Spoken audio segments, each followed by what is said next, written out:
Yo, yo, yo, what is happening, everybody? And welcome to The Connection Podcast. My name is Alex, and I'm here today. I got to do that over. That was pretty good, man. It was? Yeah. You like it? I think this is the intro right now. Oh, man, I felt like I needed to do that over because I totally forgot. Yo, yo is you. That's you. Yo, yo, yo. I like it. Yo, dude. Everybody tells me that. I think my wife hates it, but it just stuck with me. You know, it's funny because I do it, and I go, why are you doing that? That's Alex things. You don't need to do that. Yo, yo, yo. Well, the reason I said I wanted to do that over is because I forgot. This is why I'm so excited, because this is our very first episode of The Connection. We did a pilot, but this is the very first one. And anyways, this was this 2019 goals right here. Yeah. Create a podcast, and here we are. We're doing it. And I'm all that you could get. So let me introduce our very first guest, Glenn McDowell from Salinas, California. Yeah. Well, from technically in Monterey. From Monterey. Yeah. He's the same but different. He's now. Let me redo that. This is Glenn McDowell from Monterey, California. Welcome to the show. Thank you. Actually, I'm excited to have you here. I'm honored. Yeah, thank you for being here. This is cool, man. And today we're going to be talking about all things drones.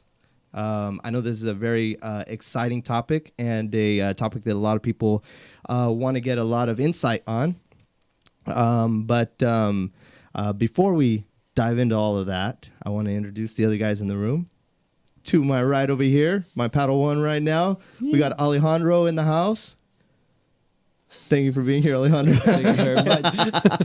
He knows where his camera is. He does. Thank you,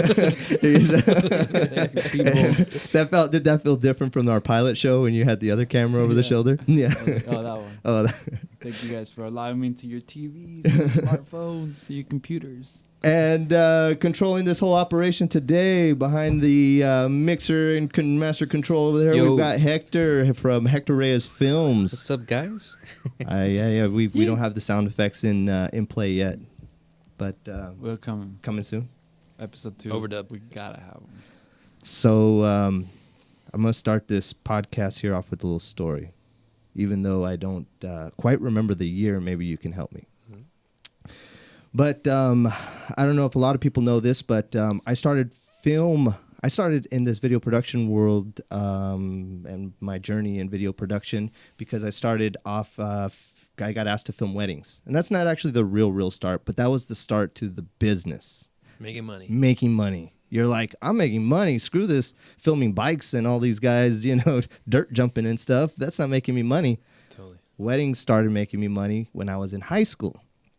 And I got out of high school, actually, and I only filmed one wedding in high school for a paid job. It was like a $500 job, and it's like my eyes kind of glue. And then next thing you know, I'm out of high school. And I graduated high school in 2000, so that wasn't too long ago. But I think it was probably around 2003. And I was at a wedding, and I've always, when you're in the wedding business, you start to Google and you start to see who's in the local areas, and you start to learn about people without even knowing them. And I show up to this wedding, and I was actually really excited, guys. I was like, I was nervous, I was excited, and I was like, I've heard about this guy before. This guy's the best. Is that me? Is he talking about me? I'm talking about Glenn McDowell, the guy sitting right across from me. Yeah, that's crazy. I never heard that story. Yeah.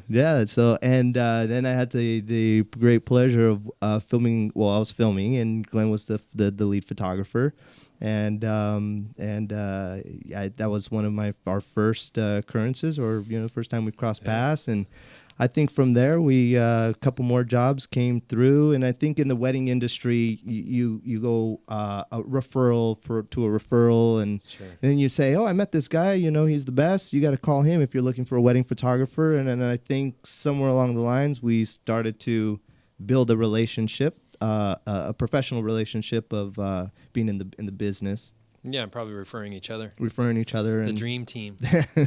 Later, we became the dream team. Yeah, including Noel, DJ Booth. Right? The DJ Booth. There's another plug right there. Yeah, hopefully Scott McDonald. Scott McDonald. ScottMcDonaldWeddings.com. I think I met Scott probably somewhere around 2008, 2009. Later. So, 2005, I was a new homeowner at the time, and then I had my son was born, and I was the home office was starting to I was starting to outgrow the home office, and I just needed to get out. And the guy who gave me my first opportunity to make a step towards office opportunities was the guy sitting right across from me. Again, Glenn McDowell. Yeah. So I think G-Mac. that's where my relationship with Glenn really started to formulate more, I think, into much more than just a business. It was, starting to become a friendship. Yeah. Anyway, so I don't know if you know that, but he hardly used that desk, but it was there for him. Glenn gave me a desk at Bay Photo Lab, and actually that was a real honor to be in that seat because again, I was aspiring to be the absolute best videographer in our market. And at the same time, I'm working side by side by the guy who's aspiring to be the best photographer in the market. And again, thus the dream team. Yeah, that's cool. And I think at the time, anybody that knew that they were coming to, they wanted to have the best, and or they had a little extra budget in their wedding plans that they would seek us. And during that period, and besides going into that whole spiel and trying to cut this story a little shorter, during that time, I learned a lot from you. You sit in the seat as like maybe today we bounce a lot of ideas back and forth off each other, but I think at the time I was probably 24 or something. No, 24-ish. Yeah, probably. 23, 24. I was young. I didn't go to school for this stuff. I didn't go to school for photography. Well, I'll take that back. I met Richard Green when I was 14, and then again when I was 18. I took a class at Hartnell. All people, if you live here, you know. Yeah. Otherwise, anybody else listening is going to go, who the hell is Who's that? Yeah. Who's Richard Green? Richard Green was our local Californian lead photographer who photojournalist, but he was also a teacher at the junior college. Yeah, at our local junior college. Thanks Yeah, for giving a little more. He was one of my mentors. Yeah. For sure. So mentor's a good word. He makes it sound like he didn't know anything then, but he came across a lot more established and more accomplished or confident than he made it sound. You taught me things too. Thank you. Yeah. What I learned the most from Glenn is lighting techniques, which I think to this date in video world I very much still continue to use. And trying to make the best lighting out of nothing. Sure. And I think that in this world too, you can have a $50,000 red, and or you can have over our shoulder a FS7 or even an A7S, and crap lighting doesn't do any good. Crap lighting doesn't do you any good, So I learned a lot, from you. And one of the things I always carry.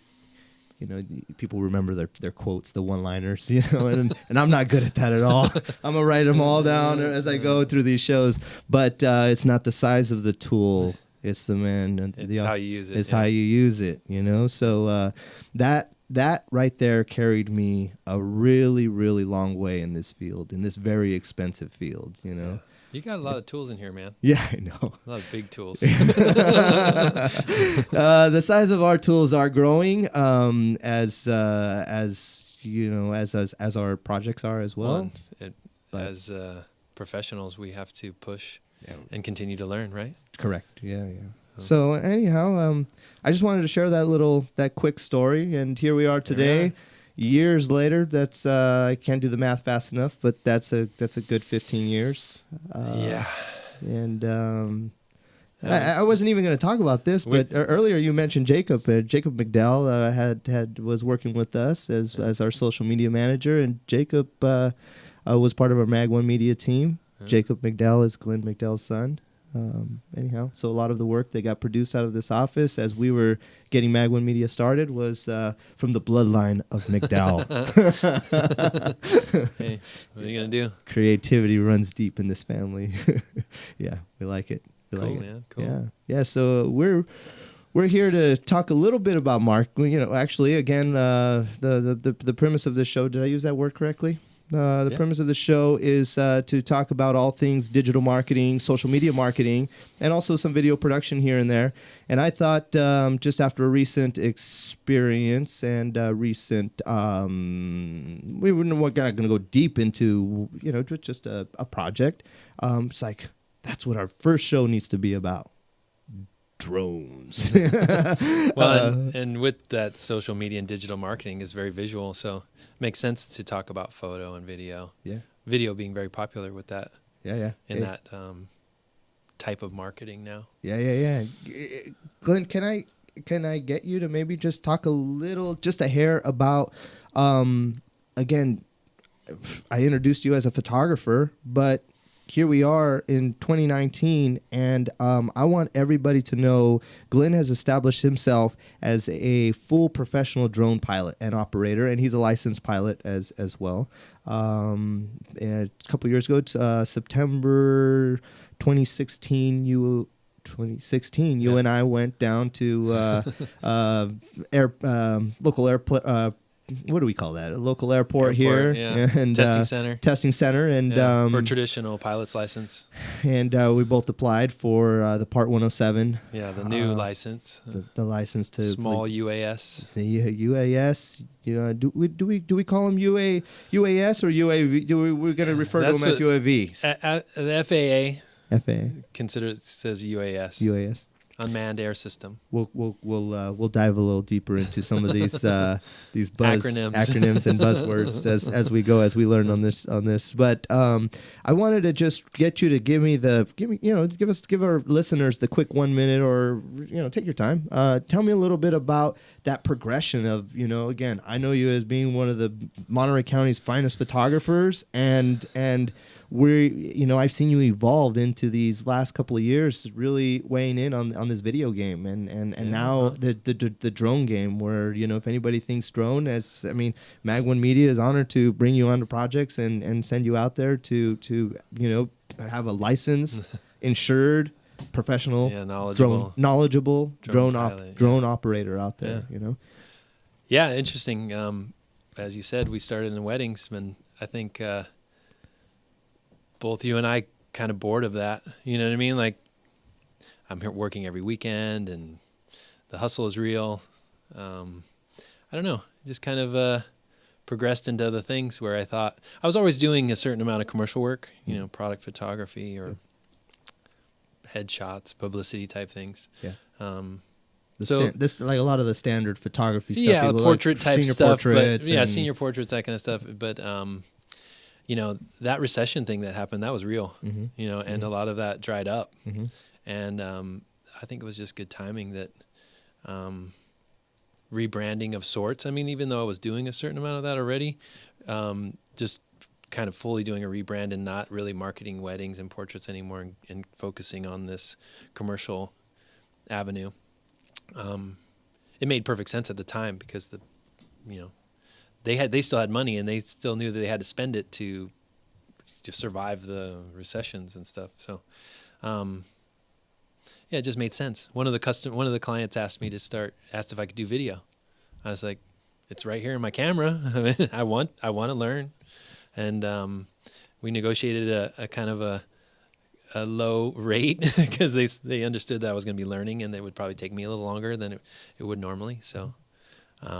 But that's where it started, probably 2007 or 2008. Nice.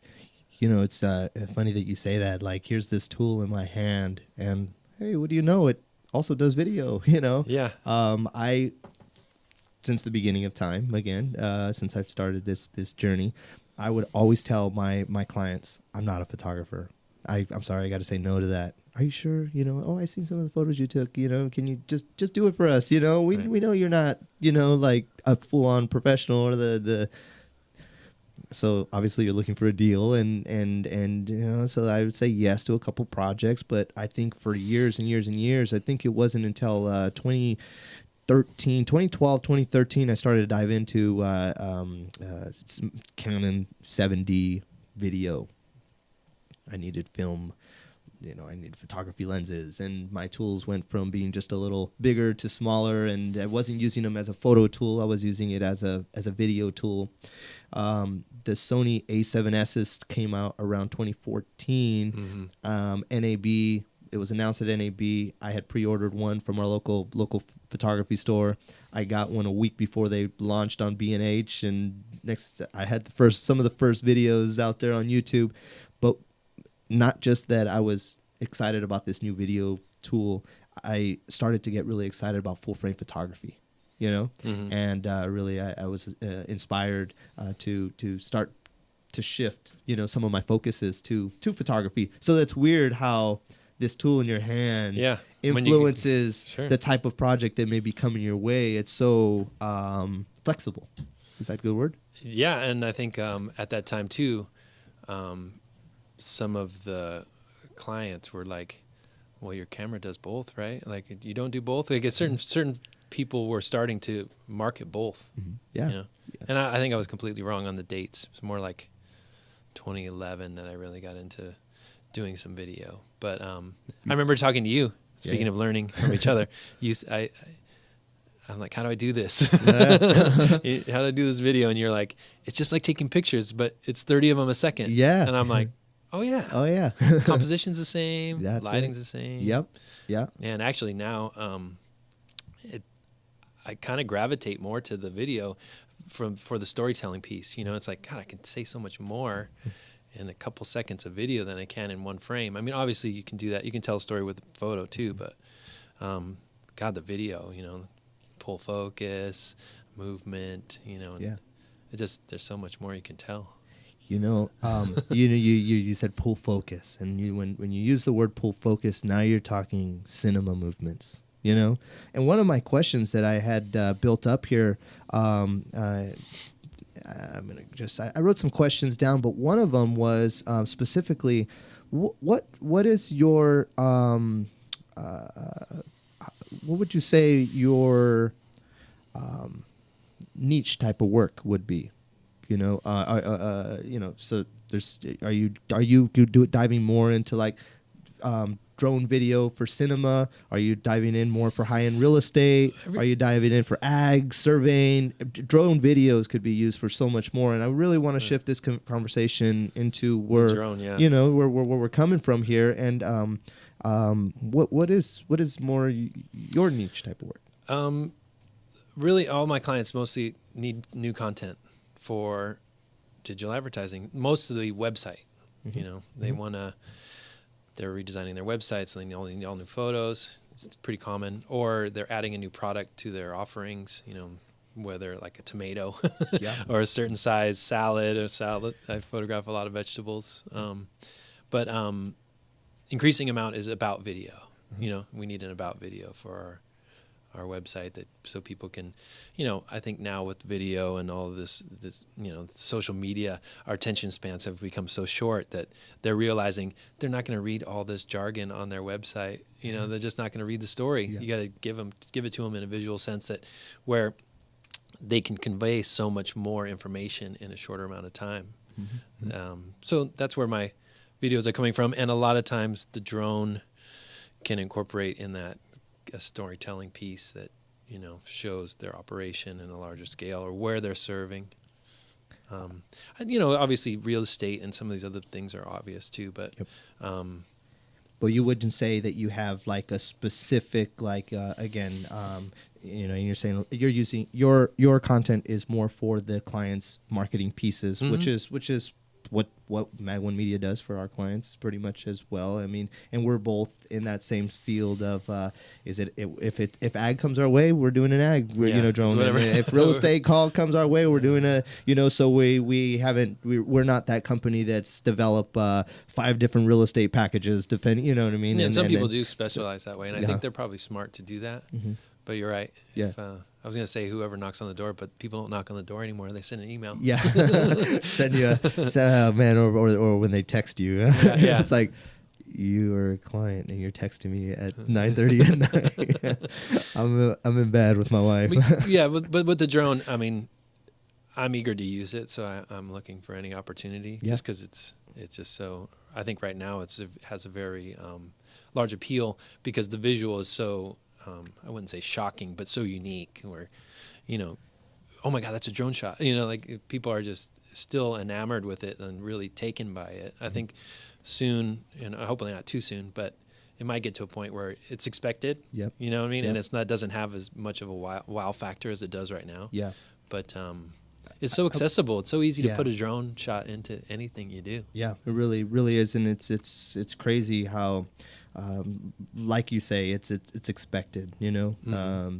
And I think that if you almost don't have a drone shot in your videos, or like, who is this guy, And though I still try to produce, or we and Alejandro, we still try to produce a real great amount of content without it. Mm-hmm. Because you don't want to force too many shots. You know Right. what I mean? But yeah, you're right. It's almost like a lot of clients are expecting it, and everybody wants their office location and or their ranch or something header of their website. Right. Drone. Give me a drone shot. Give me Yeah. a drone. So it's hot. It's what people want. It's Mm-hmm. we're seeing more and more of it. We're seeing and I want to dive into a couple of the challenges that we're also seeing with drones as well. But before I do that, I wanted to just take a second to admire some of your work. If we could, we did some digging here and came across your Vimeo page and have found a agriculture drone video. Yeah, this is for one of my clients. It's a seed company, and it's a global seed company that happens to have a headquarters or a division here in the Salinas Valley of California. And I think as it's about 2 minutes long, we're going to let the viewers watch all the full 2 minutes of it, so that way they can admire some of your work. But also, there's not only drone footage in here. No, there's sticks on the ground. Yeah. Yeah, some slider and Cool. So- Hector, can you pull that one up for us? And Yeah, give me 1 second. here we go.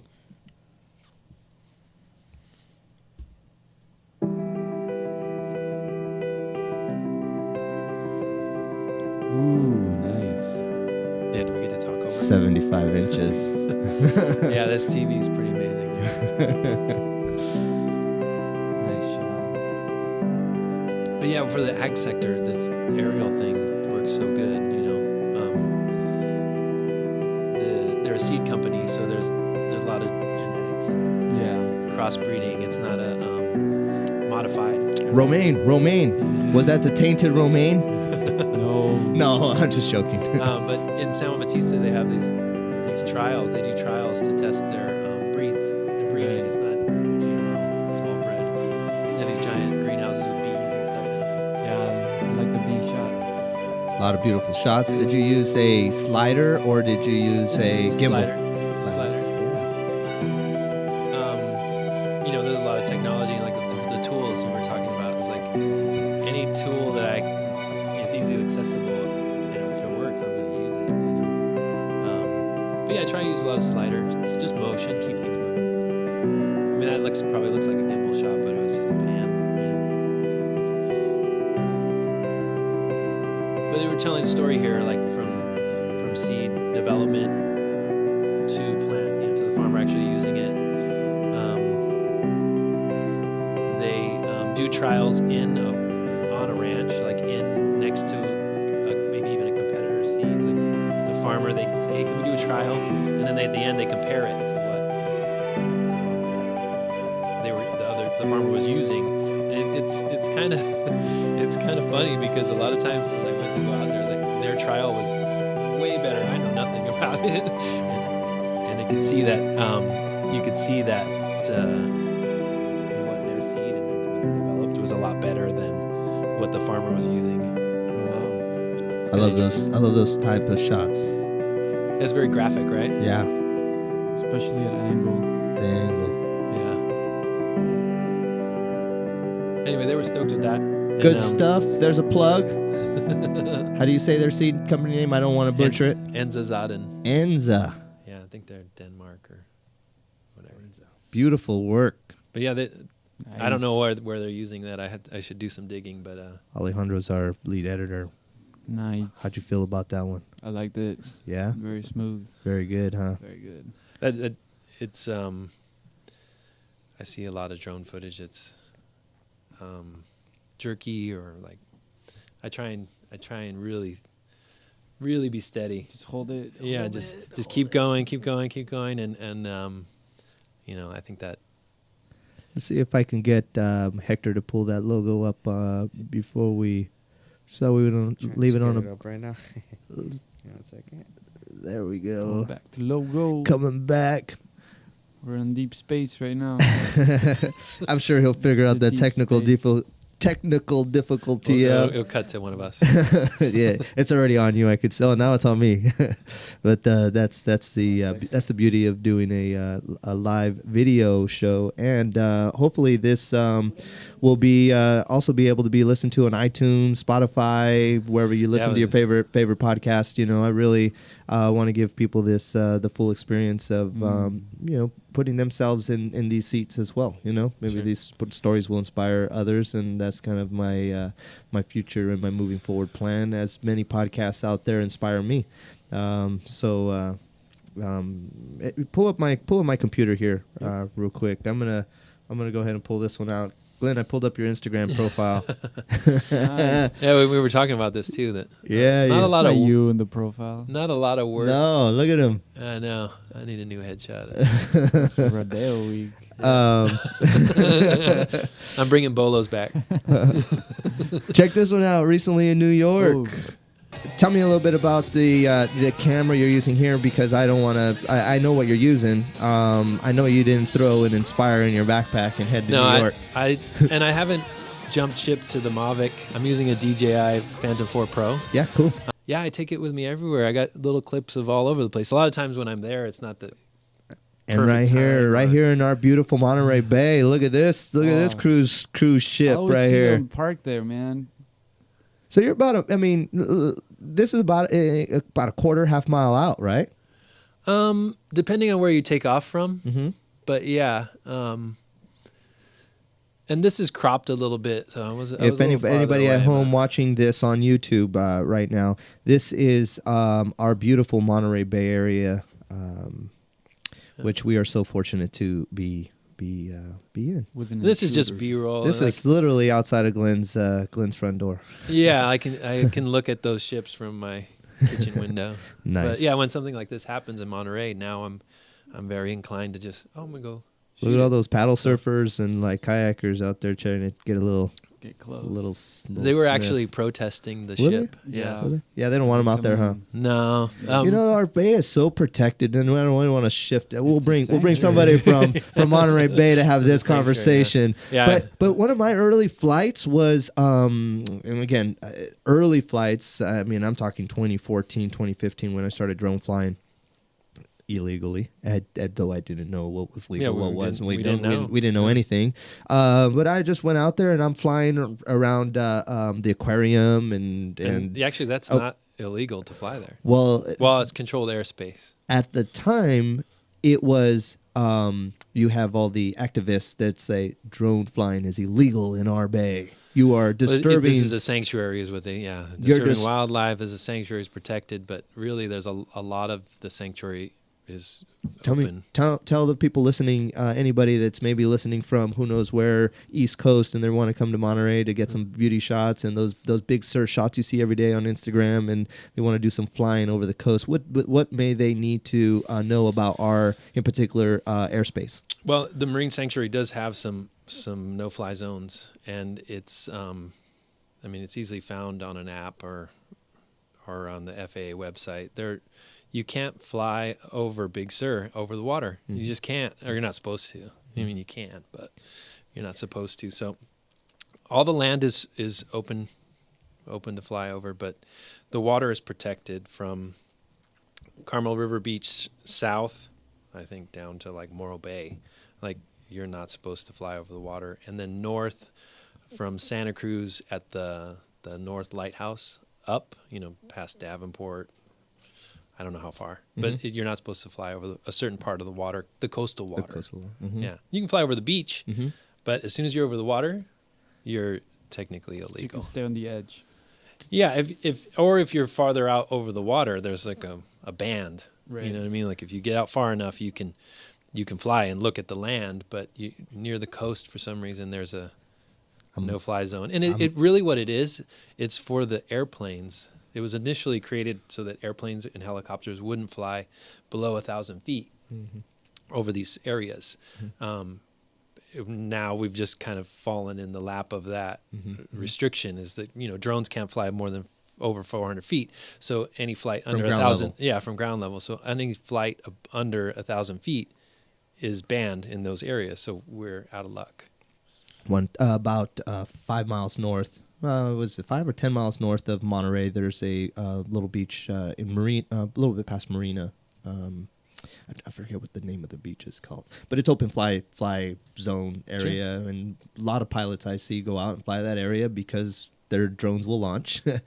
So they're just out of the restricted airspace from Fort Ord and the military base and all that, and of course the radius of the airport.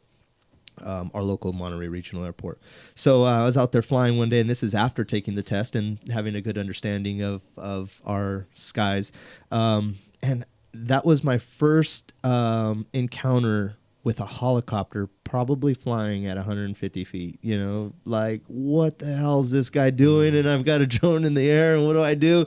Hard right, get out of there. But that was a little. It was like a crop duster or something? No, or? just helicopter pilot just thinking he owns the airspace, Wow. They're probably the like biggest a tourist, concern. probably like a tourist Yeah, airplanes are never going to fly that low, but helicopters are probably the only one. literally was just like buzzing The beach. the beach. Like If what it's a Coast Guard or something, they can probably do whatever they want. But it could have been a Coast Guard, but it definitely didn't look like a Coast Guard Right, unit. it's It probably a tour. looked like more like a tour. I mean, Or and he was buzzing the beach. private Yeah, pilot. private pilot. There is another area, Moss Landing is a sanctuary too. That you can't fly. Yeah. Yeah, you're not supposed to fly Over the slough and the waterway there. Some of the rivers here you can't fly, but it's all something you can find on the app pretty easily. Right. We'll talk about apps in just a bit. I kind of have pulled up a few, and we'll dive into that if you don't mind. Oops, I don't want to look at that. I do want to. I'm going to close your profile here, and very last thing, I'm going to pull up a profile here. Again, we have no. Let me pull this here so that way I don't go over all my. You don't see all my notes here. Where did it go?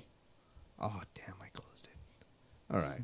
Just screwing all. We're in the black hole again. We're in the black hole again. Yeah. We're screwing this whole thing up. Nothing to see here. Damn it.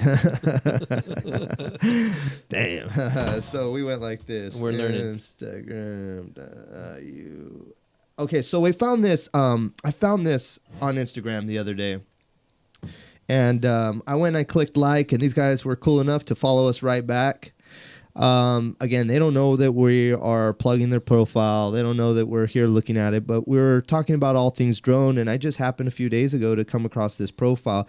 First off, I thought the name was super catchy. Check that out. UAVantage. UAVantage. UAV is their logo. I mean, sucked me right in, And this show is about marketing, good marketing. And I just thought like, well, damn, that's a great marketing piece right there, So right off the bat, their logo was fantastic. But that's not what caught my attention to draw me to their page, to go even like their page. I mean, these guys got some toys. Yeah, they got every one. This video I thought was the dopest drone video I have seen in a long time. This thing is badass. I think they're using a free fly or anyways, one of these Alta 8 drones. Badass with probably a red or an it could be Alexa. That thing's monster.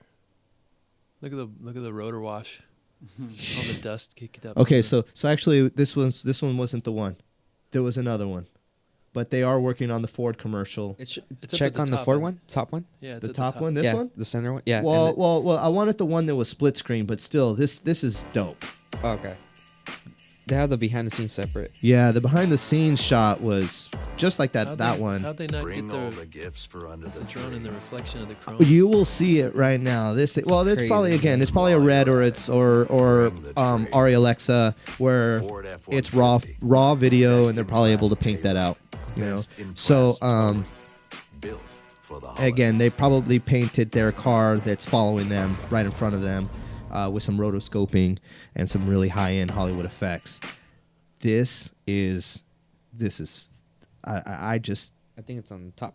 I Yeah, just thought it I saw another. you saw another video. Yeah, It was a it's split on screen top. There was one. a Ford one at the top. Another one. Keep going. No. I didn't Yeah, see it. I was looking at that one Anyhow, in the top corner. wherever it went, freaking incredible. It's right there next to the Ford. No, that's not the one. No, the You're left like- side. Left side. left side. This Yeah, one? I Oh, think it's okay. that one. Okay, so they didn't split screen it. Sorry. Thank you. Oh Look at wow, that. there it is. They actually Fucking did it. dope. This is what we got to get into, Glenn. Well, if they have obstacle avoidance, that would be pretty great.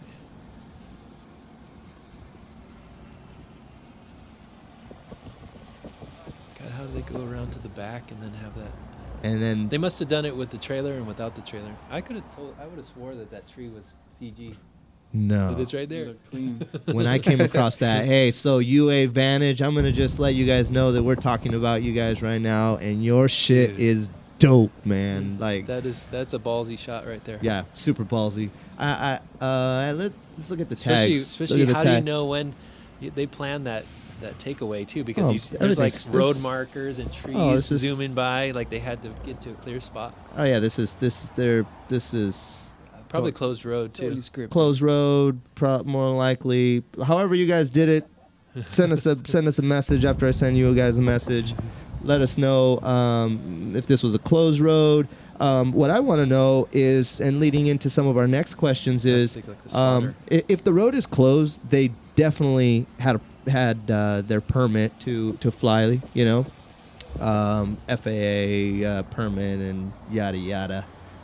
Well, anything you do commercially, you need to have a licensed pilot. Right. And Yeah. The Line of- pilot doesn't have to be controlling the aircraft, but this is obviously commercial use. It's for This Ford, and they're being compensated. Mhm. This is a good thing to talk about because Right. a lot of people don't realize that if you're getting paid to fly a drone, you legally need to be licensed.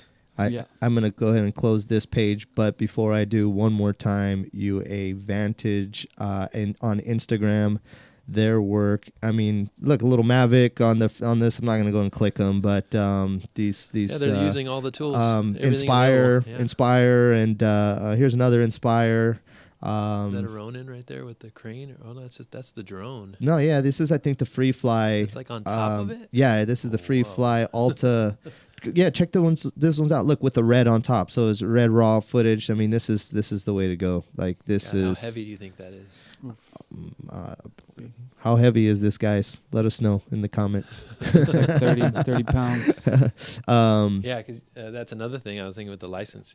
We're good up to 55 pounds. That's a That's big pretty heavy. piece of machinery that's flying Yeah. around. Yeah, it's huge. It's huge, and yeah, they're probably right under. I mean, I have to imagine they're under the 55-pound there. That red is probably with the lens that they had on there. I mean, I'm just guessing that it's probably in their hands 8 to 10 pounds. Oh, right. That drone alone, that octocopter is probably another 20. 25 pounds. Even if it was 30, you got Loaded with batteries. Loaded to with make battery. Make it even take off. yeah. So I mean, I just guessing. It looked like it's off the screen now, but it looked like it had a matte box on the front, which probably weighs another half pound. You know what I mean? So it's probably Oh, just that gimbal and all that too. That's what I was thinking. the gimbal. It's you're probably right under 50, but awesome stuff, huh? That was is pretty cool. I'm kind of referring back to some of my notes right here. Just trying to get back on topic. Challenges. Challenges. Yes, there we go. We kind of you and I kind of had a pre-conversation, and we want to really talk drone for dummies, and I think we can kind of shift it in that direction just a little bit. But if anybody is out there, for example, you could speak to Hector over here in our driver's seat. What are some of the requirements that maybe somebody should know about when going to get their legal pilots? You know, when they become legal to fly, what are some of the requirements? Sorry. Yeah, well, like I said, if someone's compensating you one way or another, you're supposed to have a license. And basically, it's just taking a knowledge test, and it's good for 2 years. And you have to retest. I just got to my retest. I passed. Nice. You don't have to have a stellar grade on it. Like I was jokingly saying earlier, it's high school. You know, like all I need is a C. Give me a C. All I need is 70%. And Few weeks later. so in that regard, it's not crazy hard. I wouldn't say that it's easy though. I mean, you took the test, so there's a lot of stuff on there that may not make a lot of sense. Like, why are they requiring that I learn these things? But it's. I didn't want to tell you about this, but I pulled up a couple of questions. Oh, nice. That came from the test. Okay? Nice. And these questions this is how ridiculous this test is. And then before I dive into the questions, I wrote down a question that I remember. You know, so something that and this may not be word for word, but I had questions, for example, like if you drank beers or alcohol the night before a flight, you should wake up the next morning, and you wake up the next morning not feeling well, you should A, continue with your flight, B, cancel your flight, or 3, let your line of sight pilot take control. These are some of the questions that I remember receiving on the test. Some are kind of no-brainers. Like, you know what the answer they're looking for. Right. It's about resource management and being aware of your, I think it's a little more crucial with like an actual pilot. Like, right. Yeah. Remember there was questions about how your body processes alcohol and caffeine. Yeah, right. Yeah. If I need to go pee when I'm flying my drone, I'm just going to go. Yeah. Like if you're in an airplane and you're flying this long flight, you know what I mean? It's those Definitely. kind of things. And I think in the beginning they were just pulling questions like, oh crap, what do we do? Right. How do we make a test about this? Yeah. And so they grabbed some things. Because operating or being a drone, being in this drone world has really been a lot of that for the last few years. I would say last 3-4 years, right? It's just been a mess, right? Well, and it's brand new. Uh-huh. I made an appointment to speak to our local congressman about this. Uh-huh. Like this is, it's very limiting. Some of these regulations are very limiting. And he's like, unfortunately, it's not our place to. Yeah. I'm like, okay. But he had an interesting analogy. He said, if guns were brand new, the laws would be completely different than they are now. Yeah. Because it's like it was a pre-existing thing. With drones, it's brand new. So they're going to take a very cautious approach. Yeah. Try and eliminate all potential negative outcomes. Yep. Yep. So they're going to make it completely restrictive and then slowly loosen up. Yeah. And we've seen that, in the last. Since we tested, now there's a whole nother airspace system. Well, there's a low altitude airspace system that we can use now that didn't exist. And you remember when we first started looking into this, we had to actually get a real pilot's license. In fact, we know someone that in the very beginning, we were so into it, they're like, screw it, I'm just going to get my regular pilot's license, and that way I can do it legally. Yep. But so things are advancing, Yep. things are getting eeasier, but. So I went off and Googled the 13 most missed questions on a Part 107 test. And I thought maybe just maybe I can quiz you on a couple of these. And some of them if it's do. The most I just want to. I just want to say that some of these are ridiculous, and like I think one of them, it says refer to FIG. When you're doing the test, they'll have a book for you, and they'll say here's a map. Refer to FIG page 20, whatever. Lots and lots of air maps. So please excuse me if I don't read them or chart. If I mispronounce some of these words because that anyhow.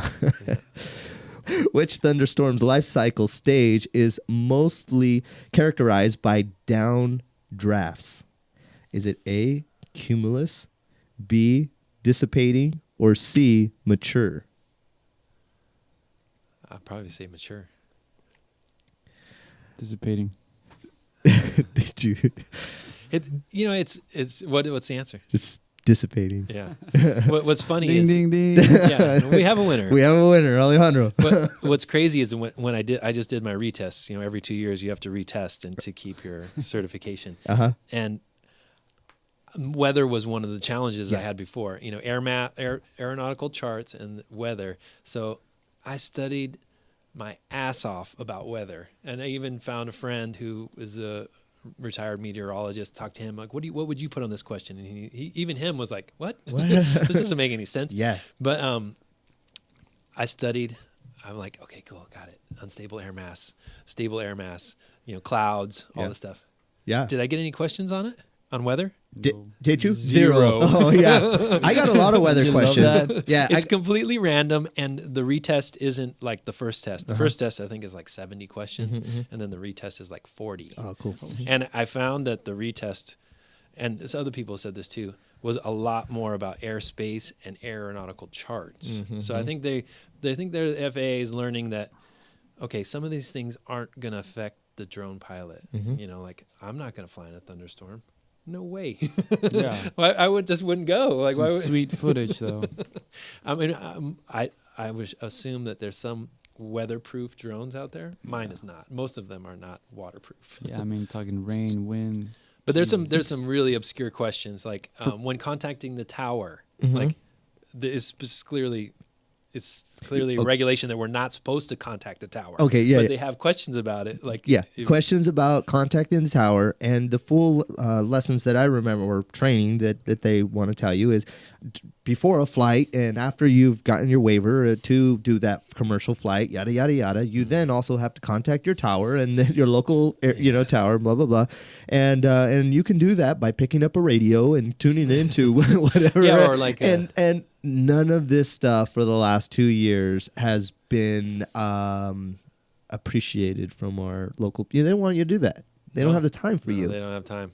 They don't. But now thankfully they put out that. We'll talk about apps. We'll talk about the apps. The low altitude airspace. They don't have to anymore. Here's another question. An aircraft announces left downwind for runway 6. This means that the aircraft is on a heading. This means that the aircraft is on a heading of A, 80 degrees, B, 160 degrees, or C, 340 degrees. They also have a chart for you here. Well, you can pull up my chart. You need me to read. That's the thing, too, I was going to say about runways. It's like, we're never going to use a runway. Yeah. This is on the test. But I'm going to line my drone straight down from, one thing I think they're trying to, and it's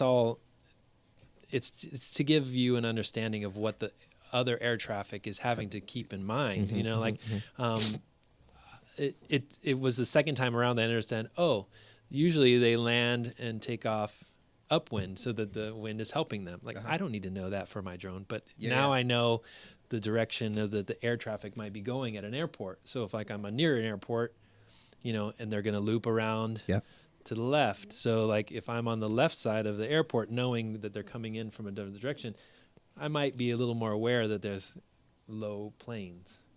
And that's it. But the answer to that one was 340 degrees. I'm 340 degrees. 340 degrees. I don't know. I remember now the 6 of the runway means the degrees. And anyway, it's like you just need to know enough on that kind of thing to pass it. Yeah. Yep. It's like 70%, right? We're looking for the C. Yeah. I had the honor of being able to fly at our local regional airport for a project. And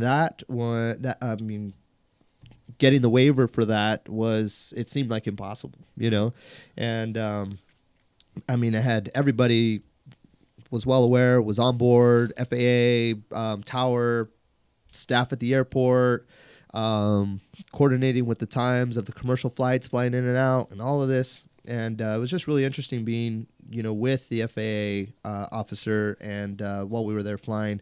And they are using a lot of this terminology on their radios, and I'm just like, Yeah, I'm the whatever. whatever. I'm the license guy, but 209er. yeah, I mean they're literally. Quebec. Do I have clearance? I'm jumping from east to west. Do I have clearance? You know what I mean? Like I don't, the lingo that they have is just mind blowing, and they remember all this stuff. Again, for safety. I'm sure. They're putting their lives in their hands. When Yeah. we fly a drone, we're probably putting their lives in our hands to some degree, depending on where we are. But that's all the test is really about, I think. And I think it'll get better. It might even get harder. You know what I mean? Like as they realize, oh, there's some other things we need them to know. Or, but for now, it's not impossible. And there's actually, with our Trump administration, I believe I saw an article that said that anybody who flies a drone, he wants them to take a knowledge test. So it's not just limited. It may not soon may not be limited just to people who make money, but anyone. And it makes perfect sense to me. You're referring to the Reauthorization Act? I believe so, yeah. I pulled up a link on that. But to me, the biggest hazard is the hobbyist or the novice. Like you or I, we don't want to take anybody down. The last thing we want to do is have some lawsuit and lose our business or whatever. Yeah. So to me, it's funny that, hobbyist, you can do whatever you want. But commercial guy that actually kind of understands things, it's very restricted. So on October 5th, 2018, President Trump signs a Reauthorization Act. And it was very, very, what's the word I'm looking for? Discreet. It was just very little. It was just, it didn't have much information on the article I found. But the act establishes new conditions for recreational use of drone and immediately repeals the special rule for model aircraft, basically leaning in the direction of giving hobbyists a harder time to operate a drone. Yeah. And moving from that is what have been some of the challenges, not only with business of operating a drone business, but what have been some of your challenges? One of my challenges has been giving them a quote, a realistic, video production quote to come out and do a project where it might be in the 4-figure range for half day rate or something. May or may not include editing, and they turn it down only to find that they ended up getting the shots anyways because somebody in their staff has I got a drone, I could just do it myself. You know what I'm saying? Right. That's still they don't understand that that's still a commercial used material. Can you tell me a little bit about maybe your challenges and in this drone world? For me, the drone is really just an added service. You know what I mean? Like for my clients that I already have, I tell them I'm now legally licensed and insured, and this is available to you. Oh, great! So that's usually how I find drone work is from an existing client. So I haven't really had much challenges to, like if I was only doing drone work and nothing else, I would have already been out of business. I've met people that are trying to do that and they just thought that it was going to blow up and take off, and they're like, God, how do you find work? And I'm like, well, the drone piece is a very, very small piece of the pie, the McDowell photo pie. But I've been trying to get into more. The challenge is that, like, how do we grow that? How do we grow that income piece? Trying to look at new sectors, like I said, real estate, or I've even been wondering about studies like the mapping and different things like that. It's not really my passion, but I have the license, and I figure, well, if I'm legal to do this, maybe somebody would pay me, to do this. It may not be the creative piece that I want, but if I've already gone through the trouble of passing the test and the knowledge, I have the knowledge on how to use the equipment. But I think the challenges really for me have been, we talked about a little bit earlier about flying really smoothly and making it look cinematic, and early on the drones weren't quite nearly as stable as they are now. They would drift away fly into trees. You know what? Yeah, you know I had a really strong problem with trees in the beginning. How many of these things have you wrecked? Let's be honest. Well, the one my first drone, I crashed probably 3 times and rebuilt it. Like put it back together with parts, and I hit a tree once.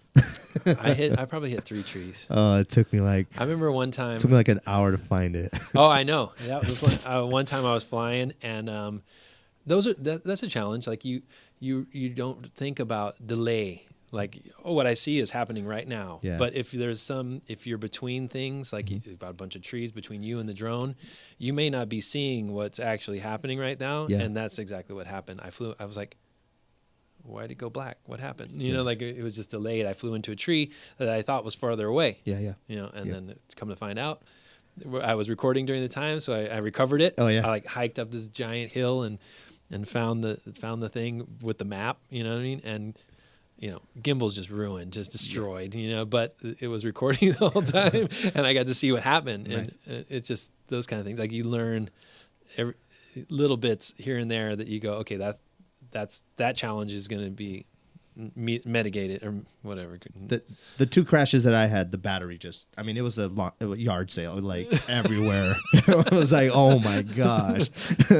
No, really, battery is literally like 20, 30 feet away, I crashed one just practicing in my backyard. I came straight down and just hit the floor. No, like literally, it was an older drone. It was an Inspire 2, and I was coming down just a straight descent. Not an Inspire 2. Not Inspire 2. Phantom 2. Phantom 2. I was dissenting, and I figured I was descending at a good speed. Like I was actually, and I lied. I crashed 3, but I'm not under NDA. I'm not supposed to share the third one, and that's not a lie. I'm not supposed to share the third one. But I was descenting, and I thought, well, I've got a tree in my backyard. It's a good 50. It's a big ass tree in my backyard, super high, and I about the level of that tree, I let go. Of thinking it would decelerate. Is that the right word? Yeah. As it's coming down, and then it would just pretty much hover. Well, drones weren't quite that cool as they are now with all the sensors and things like that. Sure. The thing just plowed into the ground. Like I was like, dude, I like the remote like way up there. Like you said, it's that delay. Even now you have to consider that, braking. Yeah, but give yourself some space. Mm-hmm. And I remember one time I was flying towards myself, and there was a tree behind me, and like I was like, I'm gonna buzz us, and then like didn't realize when it was coming towards me how fast it was actually going, because it's coming towards me. Like if you see a car drive by sideways, you go, that guy's flying. Yeah, but if you see a guy coming at you, it takes you a while to realize how fast you're going. Yeah. And I was like, oh crap. And like, I didn't pull up in time and just hit the tree right behind me. Oh, yeah. I'm all, watch this, buddy. Bam, like right. The guy I was with, I was like, oh yeah, that was great. I seen a drone fail the other day. This guy launches it. It looked like a real estate, I think I saw it on Instagram. It was a real estate tour. The guy lifts it, and it was in an Inspire, and it looked like the realtor was coming out of the front door, probably walking over to the pilot. And he gets the thing in the air and just runs straight into the garage door. It's like, and the lady's like, what?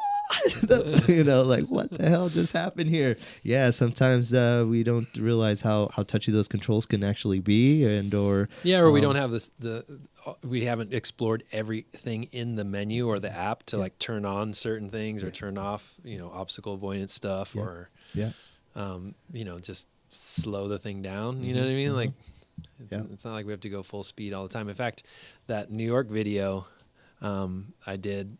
Once I looked at the footage, I was like, why did I fly so slow? I don't know if you noticed, but I ended up ramping up the speed of the video to like 500%. It looks like a hyperlapse, because I wanted to show more of the footage, and I knew like no one's going to sit here and watch this 10-minute video. I need to make it like a 1-minute video. So yeah, it's just interesting how the things you learn kind of by accident, Before we move forward, Hector, just looking over at the time, where are we at, and things still looking like they're rolling still good? We're good on time? Yeah, we're still rolling. It's about to be 12 o'clock. No, I mean, and as far as how long have we been rolling on the show? I want to say This is our very first episode for any of those speeding forward. Fast I want forward. to These say close to an hour, maybe. Yeah. Close to an 45 hour, minutes. yeah. Yeah. I was thinking we're right around an hour as well. I just Fast wasn't. forward to the giveaways. Giveaway! You weren't supposed to tell anybody about that one yet. I was making it up. I didn't know we had a giveaway. You know Sorry. what? Sorry, We- viewers. You know what? We Psych. were on our pilot show. I'm not segueing here, and typical Alex going with the conversation, losing track of focus. We wanted to do a giveaway for somebody to build our The Connection podcast logo. You know, so I was thinking about giving away a GoPro Hero 7 silver, like a $300 value. Not thinking would be the prize, and who can make me the best logo, and it would be featured on the show, and we'd bring you on and talk a little bit about that graphic artist, and if it's somebody that happens to win from the who knows where East Coast, we'll FaceTime them in. You know what I mean? Sure. So I thought it'd be cool. We didn't quite announce that one.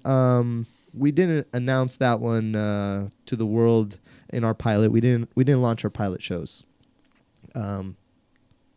Yeah, let's not lose focus of what we're talking about here. I thought they were great though.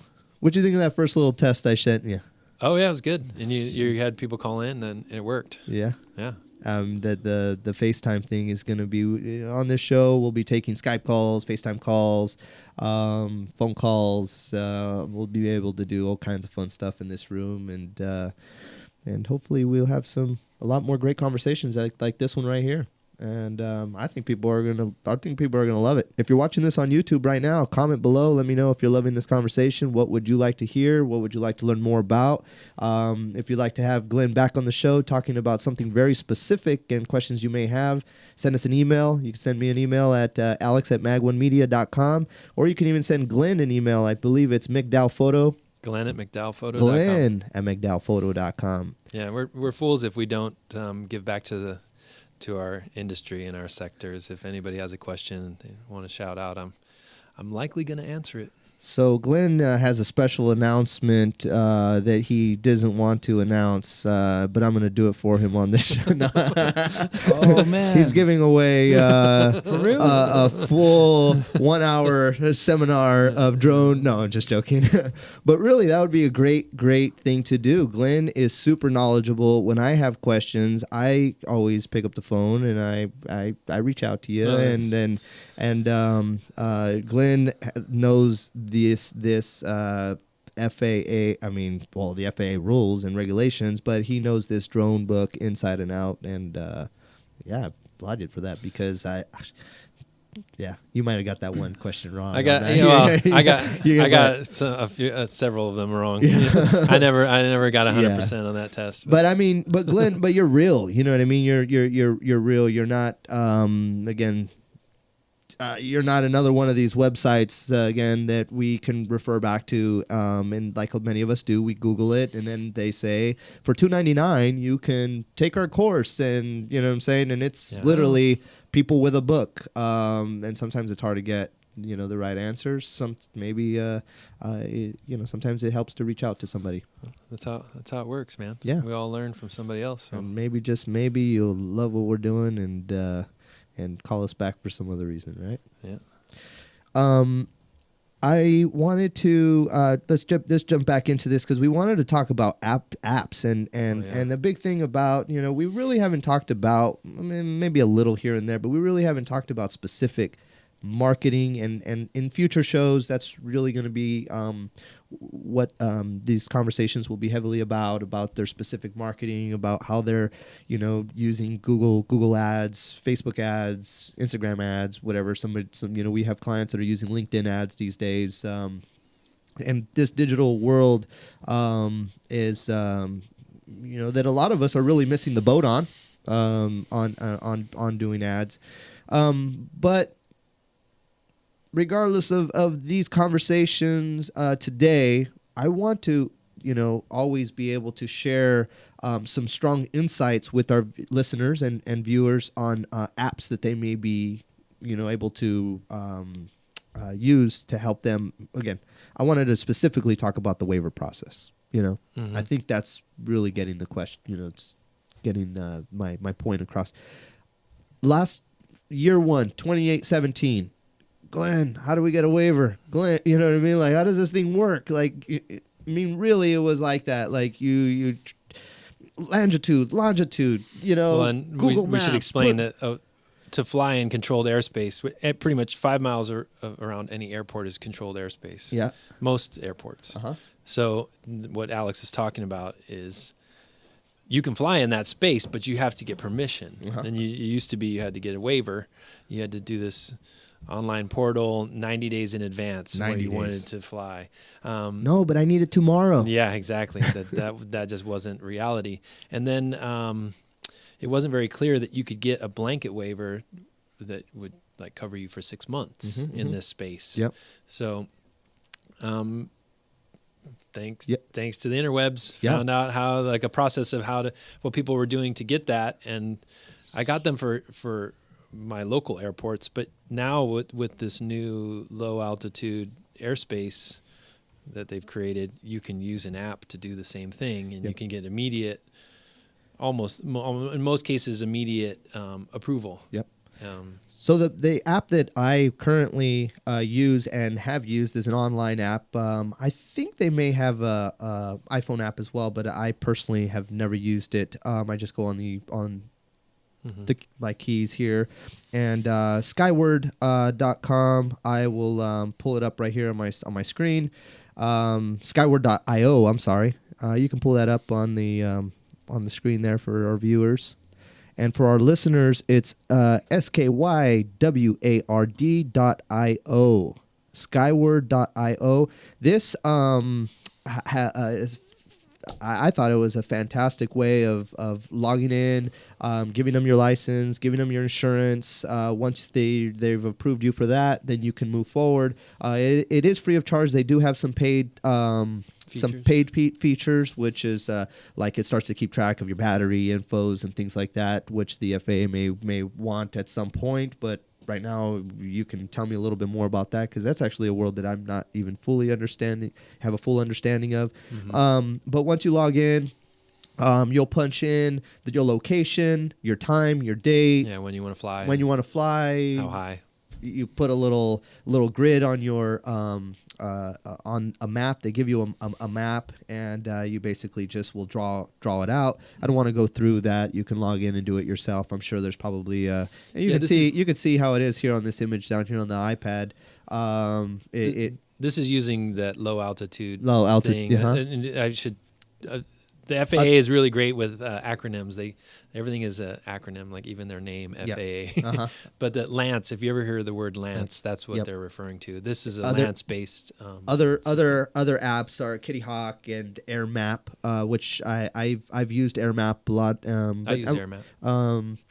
But I haven't used it specifically to get a waiver myself. I've only used that one. Used that one? Yeah. Okay. So I'm sure they're all the same. It's more authorization. A waiver is more of like a standing kind of written document. Like if you want to fly in a space commonly, you can get a standing waiver. But now if I'm in a new place like New York, I can.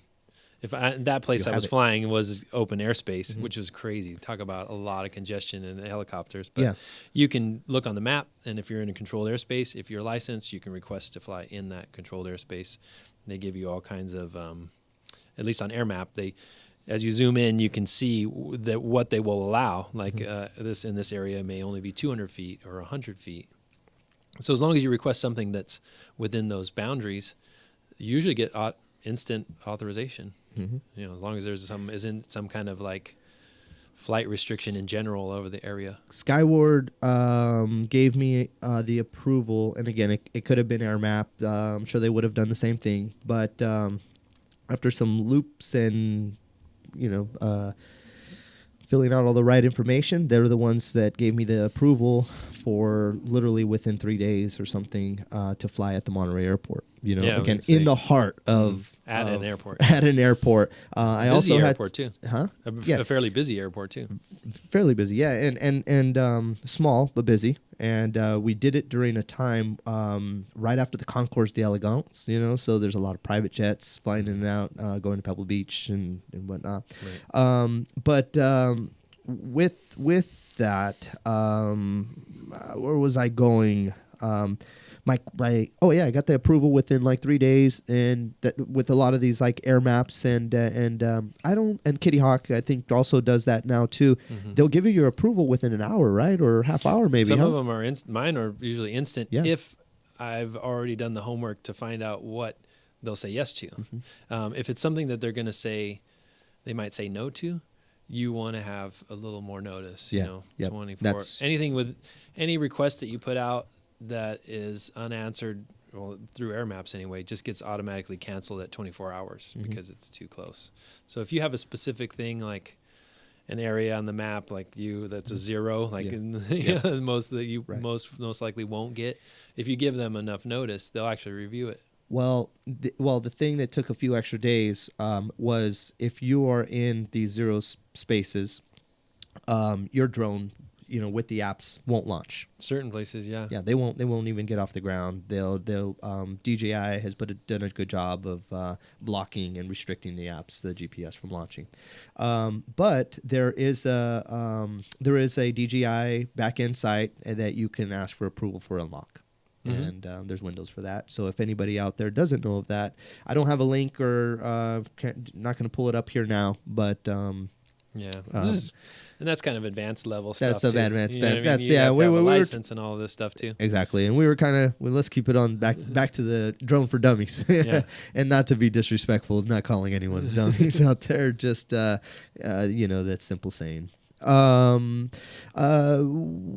few kind of. Oh yes. This is a little note that I wrote here. If you had an opportunity right now, because I know you and I have had these conversations in the past, but if you had the opportunity right now to look into the camera, or if somebody from the FAA was, you know, tuned into iTunes and listening to this podcast, what would you tell that FAA officer listening to this, and what laws would you like to see changed, and or what would you like to really see different? What can help us? What can, you know what I'm saying? That's a good question. I think things are going in the right direction. You know, I've been to conferences and stuff where the actual FAA people are there speaking, and they all want it. They want it open. They want to make it possible for us to do these things. So that's great. I mean, that attitude is paramount. You know what I mean? If it's not a defensive stance, it's a very proactive, positive stance from them, which is great. If that continues, I don't see why so far I've been able to do everything I want. You know, I'm like understanding that there's some limitations, like don't fly this high, or, you know, I think what they've put together is fantastic compared to 2 years ago. And even 2 years before that, people were just so impatient for all this stuff. And I get it. You and I both, we wanted to fly, but we're there now, you know, we're there. Mm-hmm. So I think that what they're doing is great. I think it's really now anything they can do about awareness, you know, making people understand the legalities, and it's not really their responsibility. You know, a lot of people have misconceptions about all of this, you know, like I own the airspace above my property, but you don't. Yeah. You know, the FAA is the only people that control airspace, you know, so it's going to take a little while, I think, but that's not something that they can control. Mm-hmm. You know, I honestly don't know how they're going to police a lot of this stuff. Yeah. And we're going to have a lot of, what do they call it? Mavericks or whatever. Yeah. Wild, Wild West kind of situation where they just fly and wait to get in trouble. Yeah. You know, I've heard of people that do actually get in trouble have fines up and over 5 figures. Yeah. I think it's $20,000 per infraction.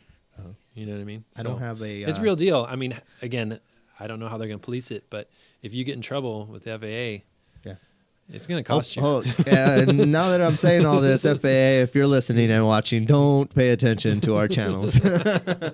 No, I'm just joking. But no, that's really good, and I like that too. Unfortunately, for us, fortunately for me, most of our flying has been out in the fields in South County, G airspace, where uncontrolled airspace, where you can do whatever you pretty much want. You still have to, abide by all the laws and rules and be safe, but sure. You don't necessarily have to go and file for a waiver, because what's the difference? There's not going to be anybody out there for miles and miles. But one of the things that I commonly get into, and questions that I typically have, and maybe you may have addressed some of these questions. So this is just kind of a question. Have you ever considered or what kind of rights are you giving to the end user or the client with your footage? Like, gosh, it probably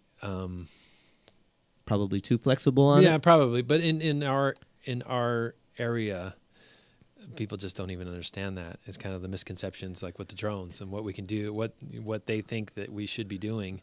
That's a whole nother conversation. That's a whole nother day of talking about our specific area. Usually, my fees include shared usage rights, and it's not something that they can sell. They can use it.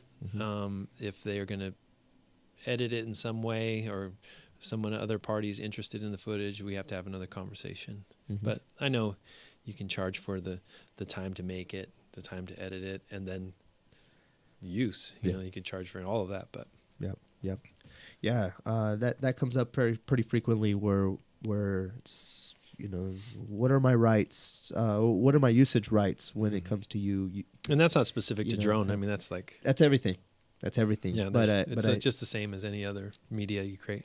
And I think that's kind of again, if you, with the drone space, because it's such a niche thing, especially when it's a commercial, the licensing and the extra insurance and all of that, maybe again, that's something that you want to protect a little bit more when it comes to, look at this great cruise liner that we did commercially out in this bay, and but that cruise liner wants to use it 52 times in 52 different edits, right. And you're like, no, I only gave you a rights to use it for one edit. You can pay me for the next 51. Sure. Something I came to learn recently, and I don't know a lot about it yet, but speaking of Scott McDonald, he's like, maybe you can sell stock footage. And he told me about location releases.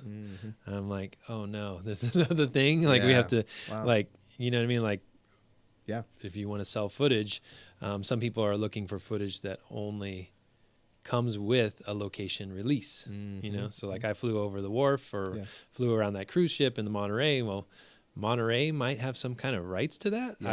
I don't know. Well, you can't do Pebble Beach. You can't fly in the Pebble Beach golf course or the cypress tree or anything like that, and think you're going to sell it, or even think you're going to use it in your commercial footage.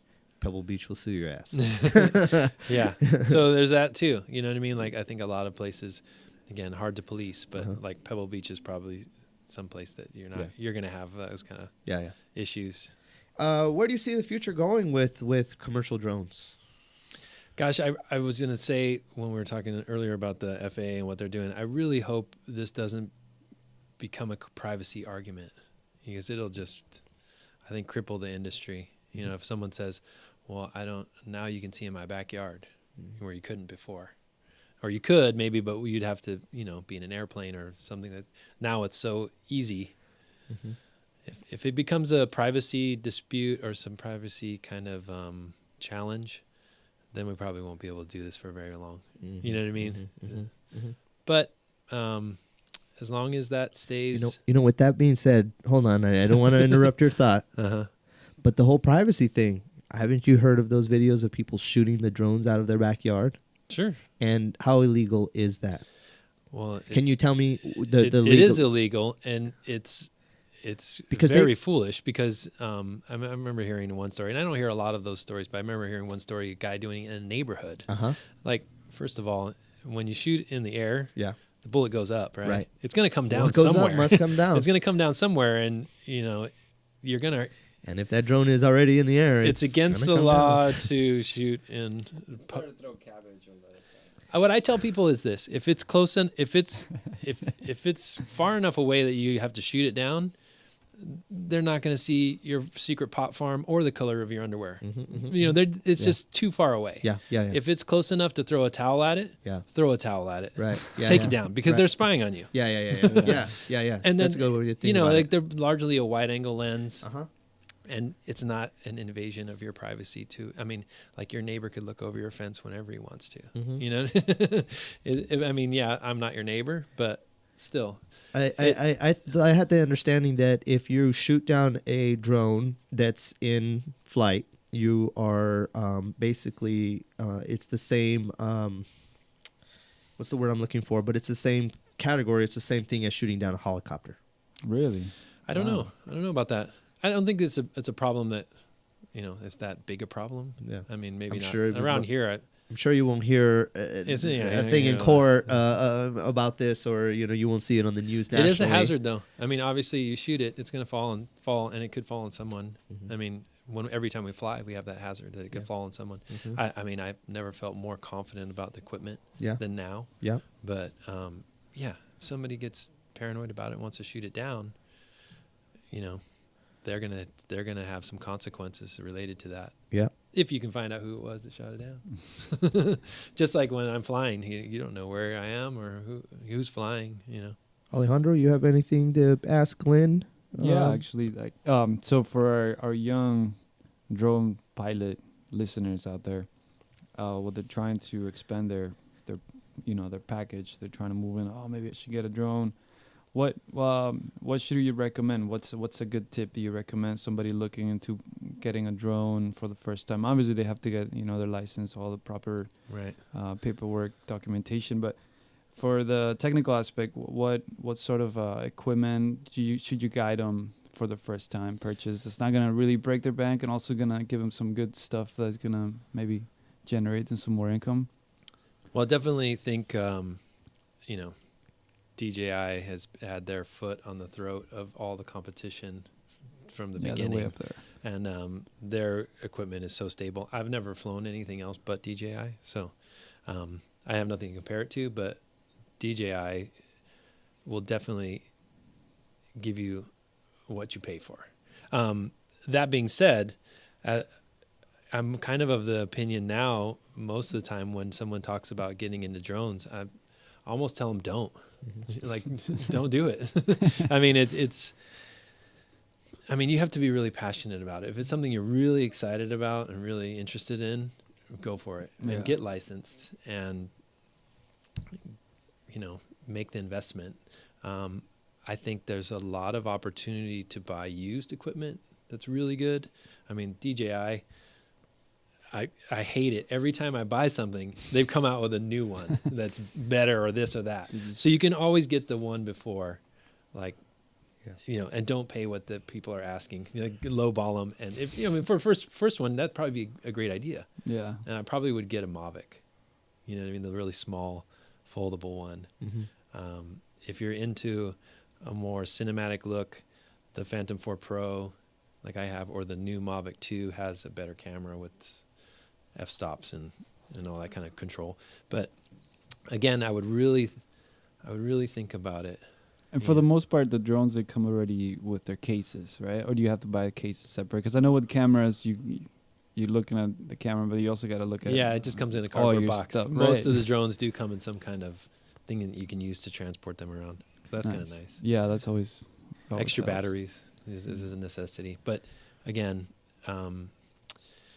that Tony Northrup guy has a great video about not buying drones, because you think, I'm going to go fly it in this park or in the at Yosemite, or I'm going to fly it. There's a lot of places you cannot fly. Like legally, you're not supposed to fly, or controlled airspace. Like every city has an airport pretty much, and most of them are controlled airspace. So when you think about it, you go, oh, it'd be great to get all this footage and do all this stuff. There's just so many places you can't fly, either as a hobbyist, and then if you get your license, there's a lot to it. There's a lot more to it than you might think. Yep. Hector, anything you want to add? Let's see. We've got he's like, Trying to figure out my he's No. he's really he's in the zone over there switching the show. No, I mean, just going back to the question, like back to the listeners or people watching right now, any websites, videos you recommend for like as test guides or something for that want to take their license? Sure. That Tony Northrup, he's a photography educator, and he's got a video that was put out a couple years ago, so it might not be. I've watched a few of this guy's videos, but I pulled it up on my computer. If you want to switch over to my computer, Hector. Yeah, this video he has is pretty good. And it's comical too. It's a long watch, but it's If you're an hour and 43 minutes. Well, if you had the heart to listen to this whole podcast and you've been engaged by this one, and you may be engaged by this hour 40 as well. This would give you a good idea of what you're looking at when you go on to take the test. You'd be like, holy crap. Copy that link, guys. It might be 610 views. 1,000 views. That's what I meant. 610,000 views. Free drone certification study guide. FAA Part 107 sUAS test. Yeah, if you watch that and you go, oh God, this isn't for me. It might not be. Yeah. I'm not trying to discourage anyone. Like, follow your passions for sure, but that. Does he mention that in this video right here, or is it another video he mentions? He has another video. If you Yeah. look on his channel, like, don't buy a drone, I think is what it's called. I viewed a few of his videos, and here we are giving another guy a plug. We're Tony and Chelsea. Tony and Chelsea Northrup. Pretty Is- good. are they- Pretty good are vlog. they- And welcome to our are they a photography couple? channel. We Yeah. give you all the latest.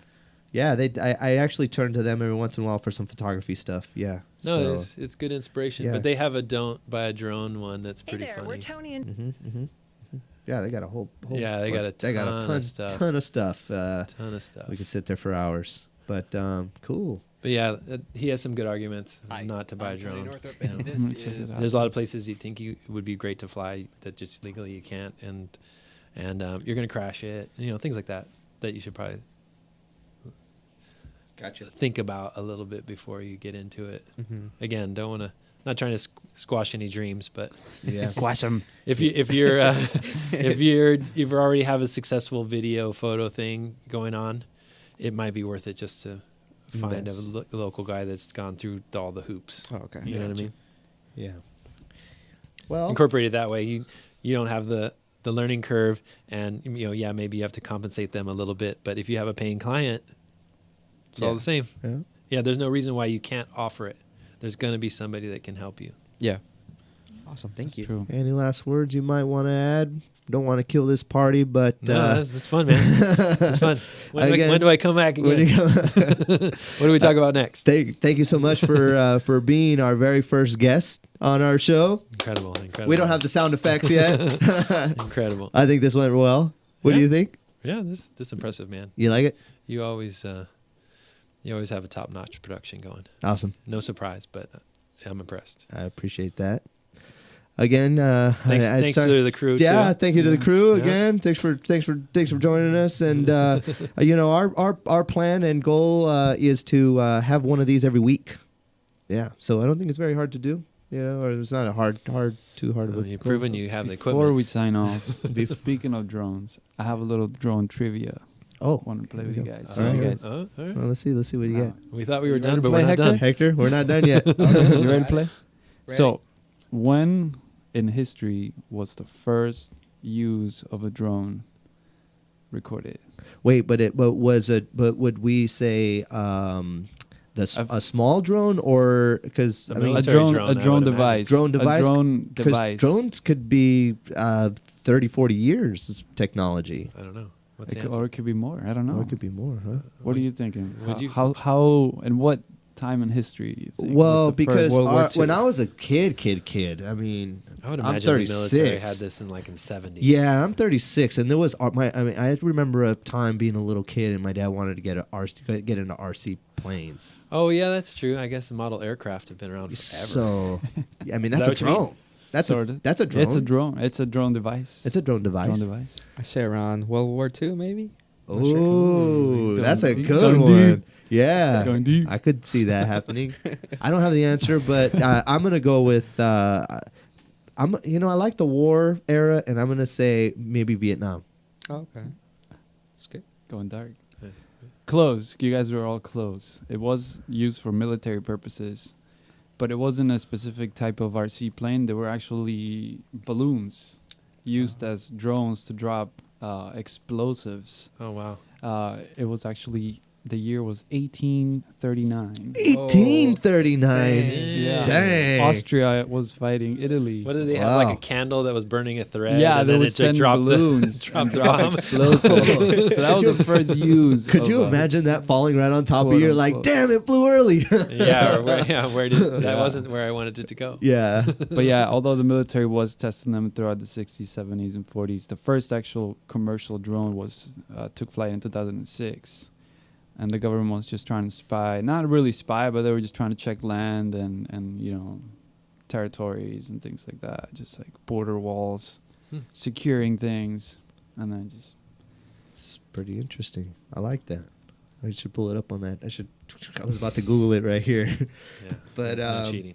But before we go, I do want to just announce one more time to everybody that's out there listening, and to anybody who may be able to send this to a referral, because a graphic artist might not be listening to this, and somebody else that may know a graphic artist may be listening.